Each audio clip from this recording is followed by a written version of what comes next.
दारू की व्यवस्था हो गई। देख ले एक गजल ढेला खेला अब्बा पैतुअर बेटा। तू कहाँ से इतना दिमाग आवेला तू? पैदा ऐसे ही गोड़वा के नहा से लेके कपड़ा बरवा तक बुद्धिया कूट कूट के भरल बा। लेकिन रुका तनी चखना मंगा दी। नहीं चखना की व्यवस्था पे कैले कैसे? कितना दिन बाद ये बंटी जीरा मिलल है। हाँ ये हर्बल वाला दारू है का?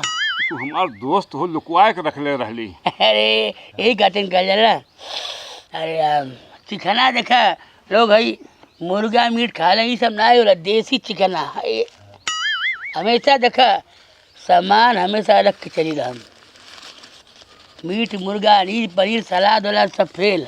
ए ढलवा नॉन मिर्चा और क्या मर्दे और क्या? हमार बाबा जियत रहना ना तब कर हम चिकना लेके रखले बानी। मतलब तब से यह चिकना खाया जाला। ले लेको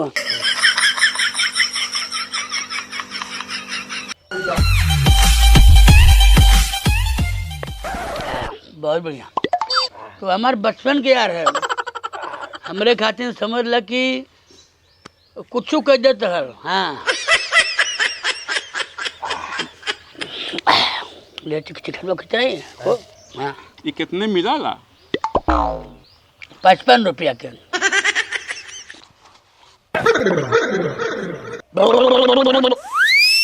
का भाई तनी शांत आराम से। काने ते हमारे हाथ दर्द रे। बे ढेलवा तू हमके झटकट बाते। अरे बकुलवा ते हमरा काने हाथ दर्द। ये सारे तोर औकात का है रे? अरे शायद तोर औकात का है। देहली तो पियला। तोर का औकात है? गिर अबे ए सुन ट्रेन के तोर का औकात है सारे? ए बकुला 3 साइड में रहे वाला सारे तोर औकात है। हमसे बात कर बे मार दे 4 राउंड गोरी छितराजे खोपड़े तोर। बहुत बड़ी गलती कैली हम।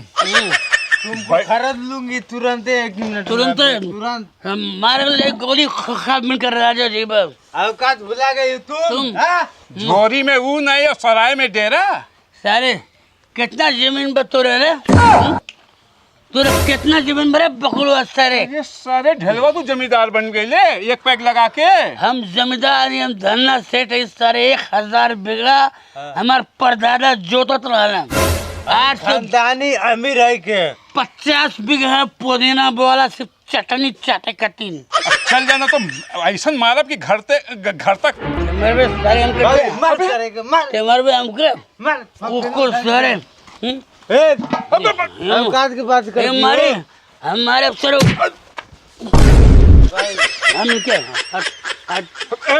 अबे ठीक है तो औकात बस सारे जितना ते कमाला नहीं उतना हम दारू पी के मुँह देला। ठीक है ठीक है ठीक। अरे ढलवा हमके मारा बाटे। हमरे कहने पे हाथ किसी देला। तो औकात बा हमार लड़के के बियाह हम बानी खानदान में हो सारे। तो साल के बोलबे ढलवा रहे ठेकान नहीं खाए सुक्षा नहीं और 55 आज इतना बड़ा जमींदार बन गई ले। अब देख जमींदार सारे तो हमके खेबे सारे। देखेबे हमके औकात की बात करोगी। बैठो तोरी। अरे ये क्या करते रे? ये साला कुत्ता इस साला औकात के 2 रुपए के कर औकात नहीं। चुप ये दुआरी पे आके खाद बाटे और यही नमक हरामी करते बाटे। हैं चल निकल जो यहाँ आज के बाद दुआरी में ये नहीं। चल निकल औकात के बाद। अरे निकल तो जिस औकात वाली का बहुत देख ले। तुमको दोगला कहीं का जहाँ खा ले वही हरामखोरी कर। निकल हमरे बहुत बार में चल नहीं तो बहुत लाठी उठा चल। अरे हाँ जाते जो निकल। अरे जोर पहुँचे दे बाबा। चल निकल नहीं तो वो मार के कपार फोड़ देबे। अरे बेटा का बताई गलती हमार रहल जो ने का पिया देहली। तोहके इतना समझ नहीं बा कि एक्कर पियक्कर के दुआरी बैठाए के न खियाए चाहे न पियाए चाहे। बोला तला बहुत बड़का दोस्त बा। पूरा गांव समाज जो है वो ढलवा के 1 नंबर के कमीना समझाला। और तू ओके बचपन के दोस्त समझ ले बाटा है। 55 के दारू पियलस और 55 गाड़ी दिहलस और 55 चप्पल मारलस हमरा के। समझ में आ गई ना है। यक्कर पियक्कर से कभी दोस्ती नहीं करा, और दोस्ती करा तो बहरवक करा, घर का नहीं। गोरिया ए गोबरिया का हो चाचा? जल्दी भरा भरा भरा जल्दी भरा अच्छा ठीक बा होते बा। जल्दी आओ सारे। अरे बाप रे बाप। का वीडियो? हे भतीजा बेटा हमार सहयोग कर देते जानता है हम बेटे मैंने चोरी के एक सामान भगली है ना ओका गहना पैसा वैसा अब दौड़ते आओ था वो आई के चोरी कैले है ते कहते हम चोरी कैली हैं और हम कहब कि हम चोरी कैली हैं। ठीक है तो कंफ्यूज आ जाए के चोरी कैला है हम बच जाए हमारे बाबू ऐसे कह दिए हैं। ठीक है ना करे भतीजा हमारे कह दिए बाबू। ठीक है हमारी जल बचा लिए भतीजा तो कहे हम चोरी कैले। कहाँ गए ढलवा? हे ढलवा सारे का है एक जेवर गहना हमारा रुपया लेके भगले है।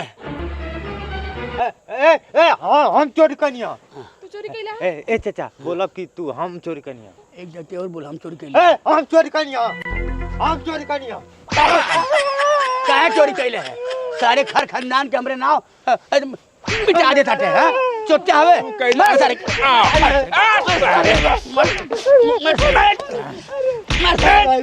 चोरी कैले कहां चोरी कैले सारे के अरे बा जाए दे चोट्या सारे के बापो चोट्या रहा है नाव पे कलंक जाए तो बाटी बिना लिए छोड़ब नहीं। चाचा अरे सारे ते चाचा नहीं करे दादा और पापी बड़ा। अरे ढलवा चाचा तुमको खेला बेला करूंगी, तुम चिंता मत करो। ओए उठा ओए उठा मारो इसको अरे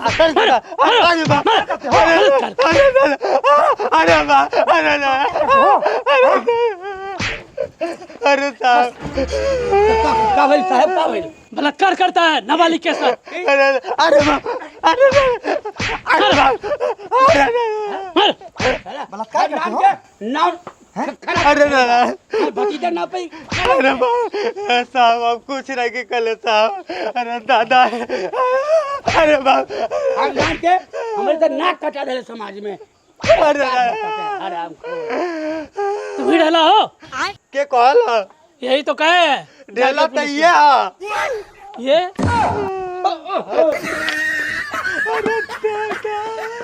अरे चाचा तो का कीड़ा पड़ी पछिया अरे दादा दादा हम बलकतारी है। अरे दादा मैं बलकतारी हूँ, मैं बलकतारी हूँ। अन्ना पा दिया अन्ना के मैं बलकतारी हूँ। सारे चाचवा तो का कीड़ा पड़ी पछिया टिली लिली पुक वाला। अरे दादा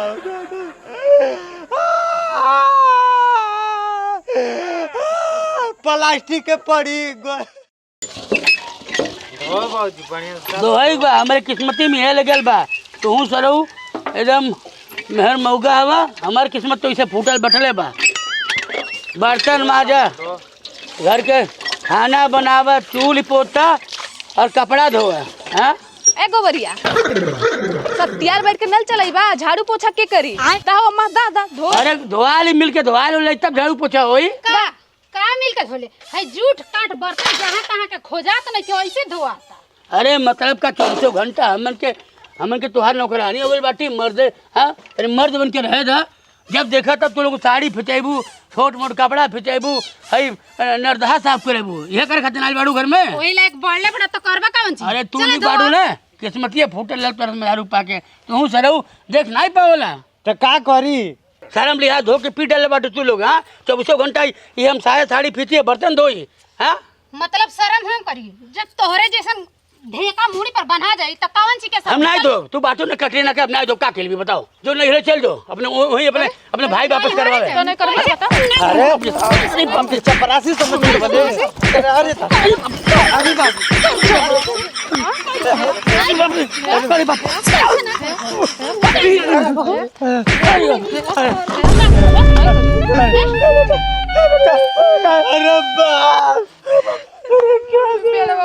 तूर देसी अब तो रुक जा ए बेटा ये लोग ऐसा नहीं मनी है। हाँ ये लोग घर में दारू चलवा दे ना आज हम उनके बहरे से पी के आवल जाई आवे तो पी के आवे खेलना बेला तू न बाहर से पी के अगर दूध ने आई गई बोलो ना ठीक है और पीठ पे का चमड़ा नहीं बची ऐसा नहीं चल बेटा आज बताओ जाई आओ आओ चल आवे तो तू पी के आवे तो हे माँ अब का होई अब कुल पी के आई है पिए नहीं रहला तो भीगल बिल्ली रहला और पिए के बदिया कुल शेर हो जाला।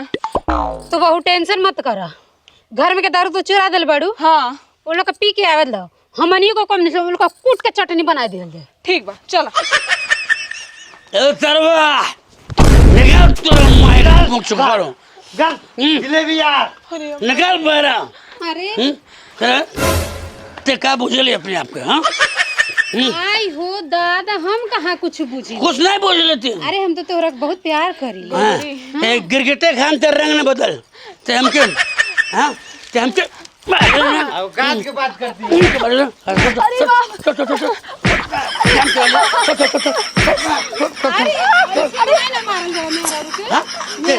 हम बर्तन धोई भी कपड़ा पिछे भी हमसे छोड़ छोड़ छोड़ छोड़ एक छोड़ छोड़ छोड़ हम एक छोड़ छोड़ छोड़ छोड़ छोड़ मारा बाबू मारा साले फिर ते काम करे भी हमके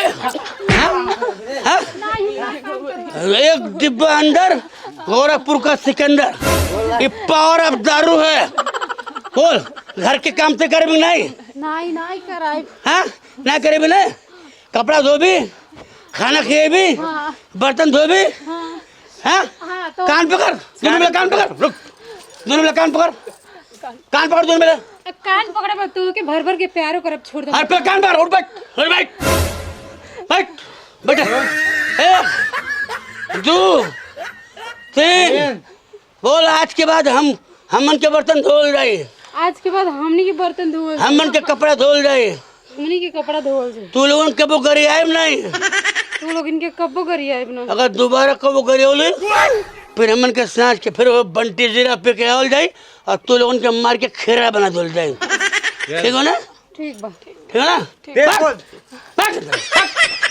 माई के गोल लागो ए बाबू ये लोग जब नौटंकी करें दारू पी के आके पेट दो एक बार पी के आवे एक बार मारे 55 रुपए का ताकत बा पूरा लोगन के हेला कर रख दो गए एक डिब्बा अंदर गोरखपुर के सिकंदर एक एक कल जला पावर ऑफ दारू जी की बीमारी के बहाना करो थई घर से निकला थई चला भाग चलल जाए वो गोबरिया 3 साल पे आवला हाँ वही रहे वही देखा भी जरूर कल एक काम नहीं खे तुरंत ही जैसे निकला चला एक काम करो ये बैग वा देखा बैग बाटे बैठ चला निकल चला जाए ऐसन ऐसन ऐसन माहौल बनैया कि लगे कि हाँ तार बाबूजी की तबीयत एकदम खराब बा सीरियस चला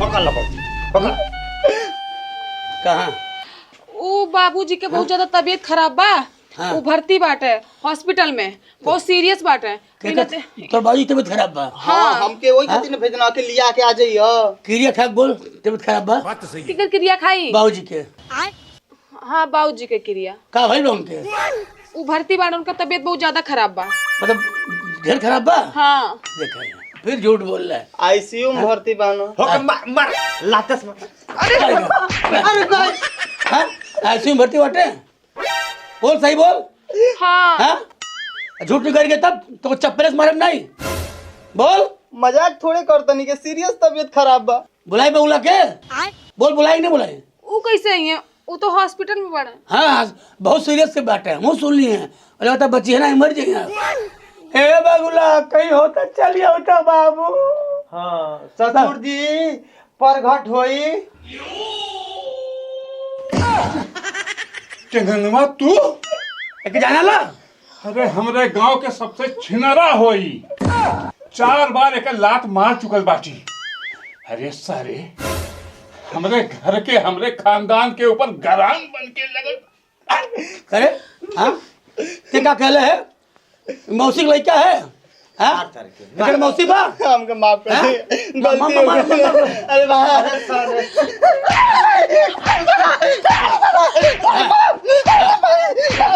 रुक जा। ऐसे नहीं तोहर पुलिस व्यवस्था कैले बाटी हम हमको माफ कर दे। हम माफ नहीं करब। अबे तुके पुलिस माफ करी। उठ, हम तुके माफ नहीं करब, तुके साफ कर देब सर। हमारे ही घर में डाका डालता हराम खोर। का कहतली ते ई वीडियो कॉल पे बतियावेले, उघार उघार कपड़ा दिखावे लेके। हां ये बिटिया तो कल हमार बेटी को एमए में पास बा और नहीं संस्कारी बिटिया भी संस्कारी बा। हम भैसा काम करी। भैसा खन चिल्लाए ले चाचा। हां ठगी रहा बबुला तू हमके जा मर्दवा बहुत से महाराज अरे पैदा होते मर गई होती हूँ, हां आज हमार नाक मुंह कुल सब ले बेटलू। अब बुलाओ छी दरोगा के, ठीक है? नहीं चुप, माफ कर दे। हमके छोड़ दी घरे जाए। ए दरोगा साहब, दरोगा जी हम हई इंस्पेक्टर कीड़ा आ दूर करीला सबका पीड़ा। गेला बाबा हाँ। एमे कौन है मौसी के लइका ओके सारे कूटब जैसा भैंसा। अबे हई एकर है यार। अब बने सोचा था भतार, देखो असली भतार है। हाँ भाई हाँ ये प्राइवेट भतार है। अब प्राइवेट भतार के हम बनाई यार। अरे दरोगा जी, ये इतना लटकोर है कि मारे पीटे से नहीं सुधरने वाला बा। दरोगा साहब आपे समझाइए सारे के। हम तो सरऊ के समझाइबे करब।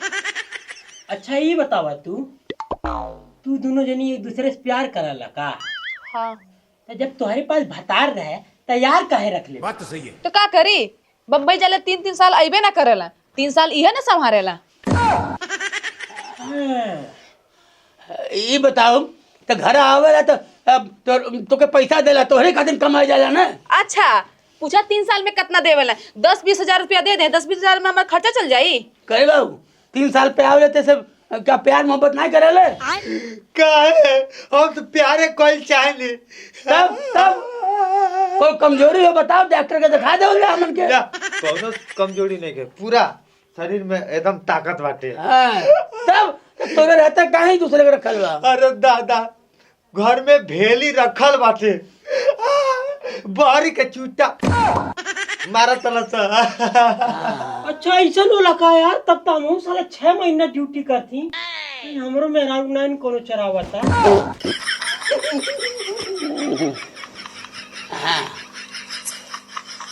ए दांत ना चिया, ये बताओ यार के साथ राबी कि भतार के साथ राबी? इंस्पेक्टर साहब जब ये बम्बई चल गई हैं तब यार के साथ ही रही और जब ये आ गई है तो इनके साथ ही रही। हो देखा दोनों हाथे में लड्डू चाहिए, यारो चाहिए भतारो चाहिए। तो भतारी भइल बा हराम जाती जा। जा मर्दवा के पढ़ल लिखी ऐसे लड़की एमए भी है भगवान, ऐसे बढ़िया अनपढ़ लड़की लावा। हाँ इस शहर वाली लड़की है ना। अपने लड़का गलती देखा, काम कर पावे ना। अरे कौन काम रे, हमारे में कुछ कमी है, आओ आजमा लो। देख ले। सुन ई घरे रही तब यार साथ नहीं रही ना। हाँ ए बाबू छोड़ दे बम्बई। हाँ अब मेहरारू रही तब कई काम के लिए यही मनरेगा में मजदूरी कर, केहू कुदार चलाओ, इन्हों कुदार चलवाओ। ठीक बा। हाँ हाँ। खत्म कर। हाँ ठीक बा। अब हम तू नहीं है। देम कमाई। हाँ, तू है ए, बाबू। सारे के मार। अहिंसा नहीं, अहिंसा नहीं। अरे अहिंसा नहीं यार, जब हम यही बात अहिंसा पहले बहुत सिर फाड़ ले बता सारे के। देख माई हमके मेहरारू चाहिए, बिना मेहरारू के बिना हम रह नहीं के पात, रतिया कटते नहीं के हमार। अरे तोहर बियाह होई ना, काहे तू घबरातला? अरे लकड़ी बच्चा जमता हो हमार शादी हुई तुमको खेला बेला कहबे नहीं कहनी, हम देव तन लकड़ी चल जानी। अरे नहीं बेटा, हम तोहर भेर अच्छा से कराई। तू काहे चाची काहे ना शादी करा देती हो? अरे बेटा शादी तक कराए के हम सोचते बानी, मान लो पैसा वैसा भेजिया वहाँ के तब ना बियाह होई। अरे सब टेंशन छोड़, हाँ एमआई पे मेहरारू मिलतिया। एमआई का होला ए बाबू? लोन पे। अच्छा लोन पे? अरे बाबू लोन पे तो टीवी कूलर फ्रिज मिलता, अब मेरा रुआ मिले लगा। हाँ लोन पे लुगाई मिलता। अच्छा बाबू सुना का लोन पर मर्दू मिलता सका ना? ते हाथ में से अपनी फेर में रह ले। एगो मरद तो बटलाई बटे कमाता कान बला लेता ले। अरे दादा हमारे फेर में रहता लेके कि लइकवा कैसे भर रात रहता।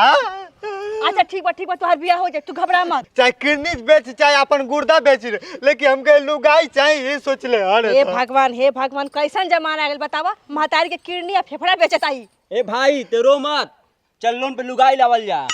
चल आधार कार्ड बा ना?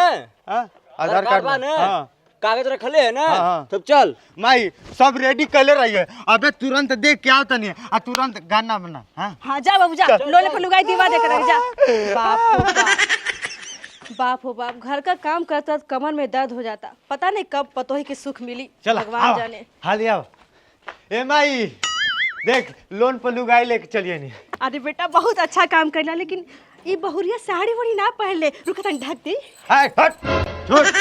अरे लोग देखी तब ना हमार दबदबा बनी जवार में। हाँ बहुत अच्छा काम कैला बेटा, अब तोहर जिंदगी खुशी से कटी और हमरो जिंदगी खुशी से कटी, कम से कम झाड़ू पोछा बर्तन तक करे हैं। ए बुढ़िया, यहाँ झाड़ू पोछा बर्तन करे करती ना आइल है। हाँ इनके पे आइल है 2000 पर महीना कटी, सिर्फ इनकर सेवा करे करती आइल है। और हाँ दिन में हमको डिस्टर्ब मत करिए, तार घेचा दबा के मुँह दे। अरे आई हो दादा, ये बेटा ये कैसन पतोही लेके बैठ रहे, हमार ढेचा दबाव के बात कर दिया। ए माई तोरे सुख खातिर नहीं लेके आई, अपने सुख खातिर लेके आइल बानी हम। हाँ नहीं तो ढेर बोलबे ना तो बाउर हो जाए, ते अपन सुख बला ले फोन करके। चलो सुहाग रात दोपहरिया मनाते हैं। चलो नीचे नहीं चले जाए ना, ऊपर चले के डिस्टर्ब नहीं करी। चलो ए माई देख बुरा मत मानिए, साले भर में 10-12 गो नाती खिलेबे। अरे हम काहे के बुरा मानब, तू जा 18 गो पैदा करा जा। चलो टाटी आओ। हे भगवान कैसन जमाना आ गेल बा, ई पूत ना कुपूत पैदा भइल बा। ए गोबरिया के है साहब, कहा नीचे आओ पहले। कहाँ है गोबरिया? घर में तो बा। तो घर में का अंडा देता? नहीं अंडा नहीं दे। वो लुगाई के और लोन के पैसा नहीं जमा कैले बा, जमा करे। लुगाई के तो लुगा खरीद के पैसे में नहीं क्यों कर लगे, ते माई कहाँ से जमा करियो? हाँ तो जमा करे के पड़ी। लुगाई लाल बा तो जमा करे के पड़ी ना। अरे ना जमा हो के तो ठीक बा, ना वो झाड़ू लगावती है, ना बर्तन धोवती है, ना खाना बनावती है, ना हमारे बारे में तेल लगावती है, तो काहे का लुगाई? 2000 के EMI पे चाहत हन किन के नौकरनियों मिल जाए, पतोहियों मिल जाए। हाँ अरे ऐसा ना होई। ओके बोलाओ पहले किस्त जमा करे थे, बोलाओ। ओके ठीक बा बोला तनी। ए गोबरी बेटा, अरे कहाँ मर गए ना, जल्दी आओ। अरे भाई हाँ नीचे अब नीचे ये बताओ। प्रणाम सर। अरे प्रणाम छोड़, ये तू पवन तक किस्त ना जमा कैले बटा लुगाई के। हाँ जमा करबंग नहीं? अगले महीना कहता है, कई महीना हो गए। हाँ ये बतावा, गाड़ी खरीदे लू तू लोग ना? हाँ लोन नहीं जमा होला, EMI नहीं जमा होले तो गाड़ी खिंचा जाले। हाँ खिंचा जाले, खिंचा जाइए। हाँ कैसे खिंचा जाए? ये हमारे मेहरारू है। अरे मेहरारू नहीं कुछ EMI पे रहले बाटे। हाँ लोन नहीं जमा कर खिंचाई पड़ी के। अरे बिलारी के भागे सिकहा टूटल। ए बाबू लेके जा, हम तो चाहते बनी ले जा। ए भाई लाई रे आओ, हम कैसे रह? अरे दादा वो करे बिना हम मर जाए रे भाई, वो करे बिना ना जाई। हम कैसे रहेंगे? अरे दादा तुम रह लोगी हमारे बिना? पहले EMI फिर हमारी। याद करो वो पल वो रातें तुमसे। और आते पल बाद में करिए, पहले ही खर पैसा गिना, ठीक है? अरे बाबू एगो बरिया से बतिया मत, तू लेके जा। जब लोन भरे का औकात नहीं तो का करे, मेरा लोन पे लाला का करे लोन? अरे ये का गम्मत होता हो तुम लोग में? अरे गम्मत नहीं हो रहा है। तो क्या हुआ है, ये लुगाई लोन पे लिया था। अच्छा। और उसका EMI नहीं जमा कर रहा है, तो उसको खींच के ले जा रहे हम लोग। EMI कहे नहीं जमा करता हो, लुगाई ले लेता। हम कहा तनी 2-4 दिन का और मोहलत दे दीजिए। अरे भाई दे दा 2-4 दिन का। नहीं मोहलत नहीं दे। हाँ झूठ में अरारू ले जाके का करब?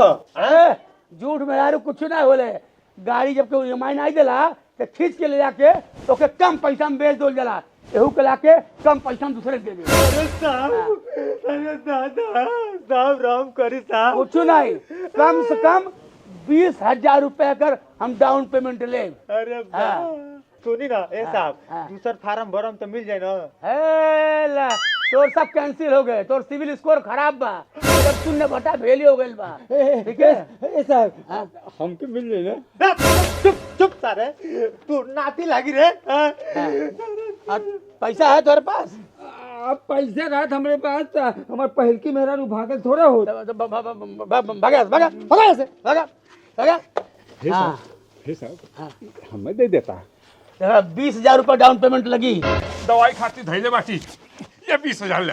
अरे सारे पटीदार, अरे दादा टकला, अरे सारे नातिन लागी नातिन। अरे बाप ए साहब क्या होता साला कोनो पिल्ला उला के दे दे, लेकिन सारे पटीदार हमरे मत देखो। सुनो सुनो उठा उठा उठा उठा। हमके EMI से मतलब है, पैसा से मतलब है। कुकुर ले जाए, सियार ले जाए, बिलार ले जाए, उसे मतलब नहीं बा, ठीक है? हमके पैसा से मतलब। अरे साहब, अरे चुप चुप चुप। देखो बलिया हाँ। तू पटीदार नहीं चाहे तू जमादार है, हाँ। ऐसे कोनो समझौता नहीं हुई। कितना पैसा बा? 20,000 ला। 20,000। ये बतावा तुम्हारी उम्र कितना बा? 64 पूर हो गई बा। 64 पूरा बा? हाँ। अरे बाबा तुहार तो आधा छूट है, 10,000 वापस धैला। एक धैला हाँ। एक ठू और दे दा।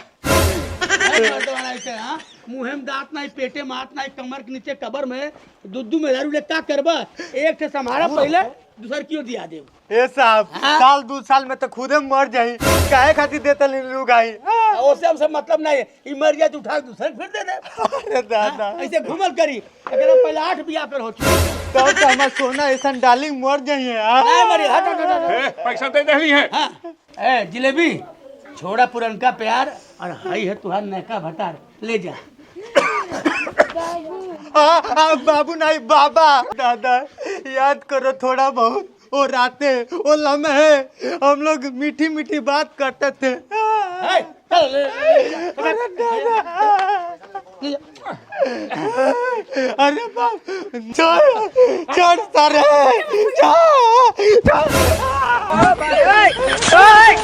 आज हमारा जीवन धन्य हो गई। अरे तुम तो लोनेबाज हो, पैसा लेके भूल जाती हो। अब हम भरब EMI, अब ई हो हमार लुगाई। चल। अरे दादा ले गए टिलिल पुक करे ले गए।